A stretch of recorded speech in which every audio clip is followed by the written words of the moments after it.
Perkenalkan, nama saya Tesalonika Deani Kindangen dengan NIM 210211060068. Di sini saya akan menjelaskan materi tentang pemanfaatan komputer di masyarakat.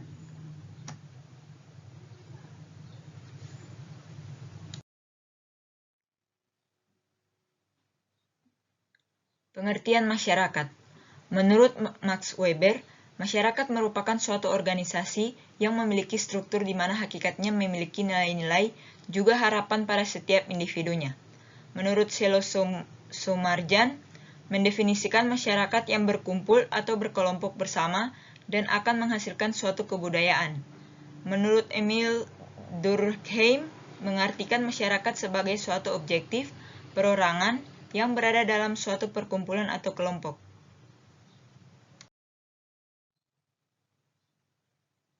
Dinamika masyarakat. Perubahan yang terjadi dengan keadaan lingkungan dinamis manusia harus benar-benar memiliki rasa menghargai satu dengan yang lainnya, agar dapat hidup berkelompok dan dapat beradaptasi dengan lingkungan sekitarnya, di mana manusia harus memaksa seluruh pikiran, keaktifan, berpikir kreatif, serta daya tahan untuk menghadapi kenyataan dalam hidup bermasyarakat. Beberapa pakar berpendapat sama mengenai kehidupan manusia akan selalu berubah. Kondisi seperti ini dinamakan sebagai perubahan sosial. Sekarang kita berada di dalam dunia yang sedang mengalami revolusi penerapan hasil teknologi, terutama dari teknologi komputer. Komputer telah mempengaruhi kehidupan kita, baik pribadi, masyarakat, organisasi-organisasi, dan pemerintahan. Artinya, komputer telah berperan sangat penting hampir di segala bidang kehidupan masyarakat. Komputer merupakan salah satu penemuan produk teknologi, tetapi komputer lebih cepat berkembang dibandingkan teknologi lainnya. Hal yang membedakan komputer jika dibandingkan dengan teknologi lainnya adalah kemampuan komputer untuk dapat diprogram guna melaksanakan berbagai tugas dengan kecepatan dan ketelitian yang tinggi. Kecepatan perkembangan teknologinya bermula dari komputer berukuran besar yang membutuhkan pembangkit panas, sampai saat ini komputer dengan ukuran kecil dan bisa dibawa kemana-mana. Pada dasarnya, komputer digunakan untuk menyimpan, mengolah, dan mengambil kembali berbagai jenis data untuk bermacam-macam kebutuhan. Contoh bidang pekerjaan yang terpengaruhi komputer. Di bidang teknik dan ilmu pengetahuan, pengolahan data pada aplikasi teknik memanfaatkan kecepatan dan ketepatan komputer dalam menyelesaikan perhitungan-perhitungan yang sulit dan rumit. Penelitian dan riset pengembangan yang berbahaya bila dilakukan manusia dan membutuhkan biaya yang besar, sekarang dapat dilakukan secara simulasi pada komputer. Para ahli nuklir dapat membuat model reaktor nuklir pada layar komputer, membuat model molekul-molekul yang dapat ditampilkan secara grafik pada komputer untuk mengamati bagaimana molekul-molekul itu saling bereaksi dengan lainnya. Dapat dipergunakan untuk mempelajari keadaan tanah serta kontur dari suatu daerah, atau GIS, yang artinya Geographic Information System. Bidang industri. Penerapan komputer di bidang industri memungkinkan proses produksi di dalam industri lebih efisien dan efektif. Di dalam proses produksi komputer dipergunakan untuk pengawasan numerik atau numerical control atau pengawasan proses atau proses control. Pengawasan numerikal berarti pengawasan secara otomatis terhadap posisi dan operasi dari mesin-mesin yang dipergunakan, seperti misalnya mesin pres, mesin pemotong, dan lain-lainnya. Contoh komputernya adalah IBM S Autospot atau Automatic System for Positioning Tools. Pengawasan proses atau proses kontrol berarti menyediakan otomatisasi di dalam operasi proses yang sifatnya kontinu. Komputer digunakan industri untuk mengatur secara otomatis variabel-variabel yang mempengaruhi proses produksi yang sulit dilakukan oleh manusia secara serentak seperti waktu pengolahan, berat bahan, temperatur, volume, dan sebagainya.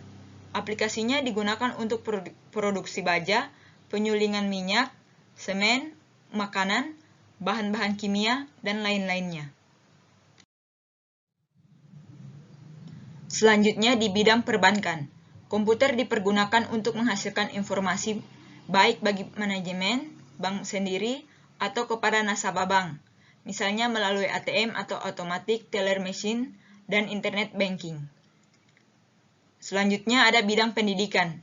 Dalam bidang pendidikan, komputer digunakan sebagai alat bantu dalam proses belajar, misalnya program paket belajar matematika, biologi, bahasa, sampai dengan pengukuran hasil belajar atau ujian melalui komputer, dan lainnya. Metode belajar dengan komputer cukup efektif karena selain menarik juga interaktif. Selanjutnya di bidang kedokteran. Komputer digunakan di rumah sakit untuk membantu para dokter mendiagnosa penyakit dan menemukan obat yang tepat. Yang pertama ada sistem CAT. Digunakan untuk mengambil gambar seluruh organ tubuh yang tidak bergerak dengan menyinari bagian yang akan dianalisis penyakitnya. Yang kedua ada sistem DSR, digunakan untuk mengambil organ tubuh yang bergerak. Yang ketiga ada SPECT, digunakan untuk mendeteksi partikel-partikel tubuh yang ditampilkan dalam bentuk gambar. Selanjutnya di bidang kriminalitas. Komputer dapat membantu bidang kepolisian dalam menangani berbagai kejahatan yang dilakukan oleh para pelaku kriminal. Apalagi seiring dengan perkembangan teknologi internet beserta kejahatan canggih yang menyertainya. Setelah itu ada bidang pemerintahan. Dengan adanya komputer, membantu pemerintah untuk menangani data kependudukan yang sangat besar untuk disimpan dalam komputer yang mampu menangani sejumlah data yang cukup signifikan.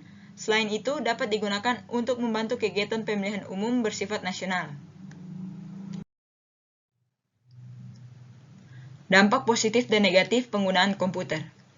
Dampak positif antara lain, yang pertama, infrastruktur telekomunikasi berkembang, maka jaringan komputer pun secara simultan akan berkembang lebih baik lagi. Yang kedua, penyelesaian pekerjaan lebih cepat dan akurat. Ketiga, efisiensi dalam penggunaan tenaga kerja. Keempat, komunikasi yang lebih baik.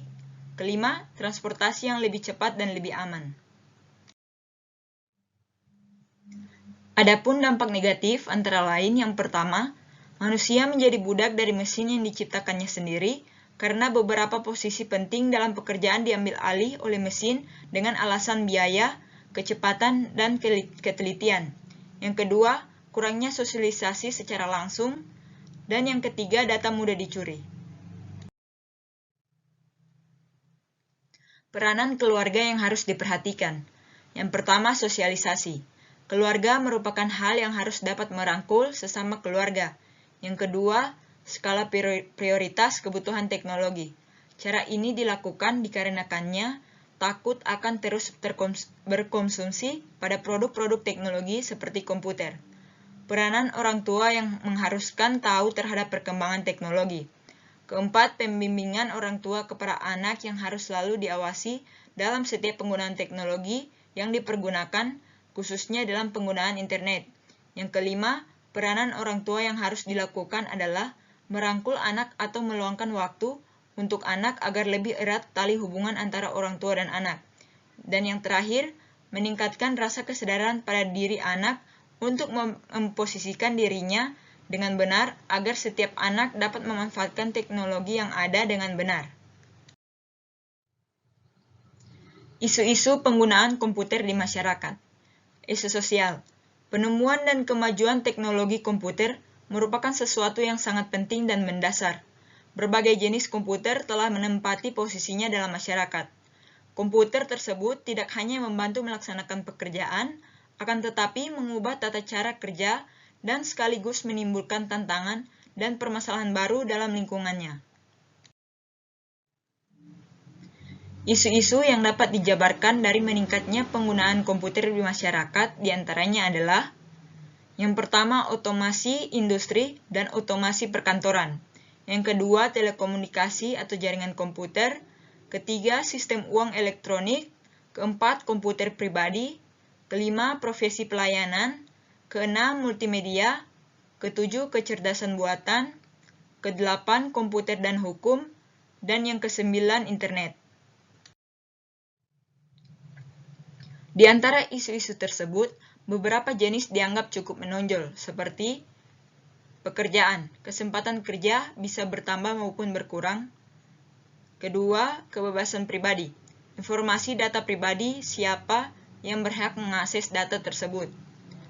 Ketiga, kesehatan. Duduk berlama-lama di monitor akankah berpengaruh terhadap kesehatan baik fisik maupun psikologis. Keempat, etika dan profesionalisme. Haruskah profesional komputer memiliki etika profesi? Kepentingan nasional, apakah nanti perekonomian tergantung dari prestasi teknologi komputer? Dan yang terakhir, kesenjangan keahlian, persaingan yang ahli dan yang tidak ahli. Sekian penjelasan dari saya. Bila ada yang kurang, mohon dimaafkan. Terima kasih.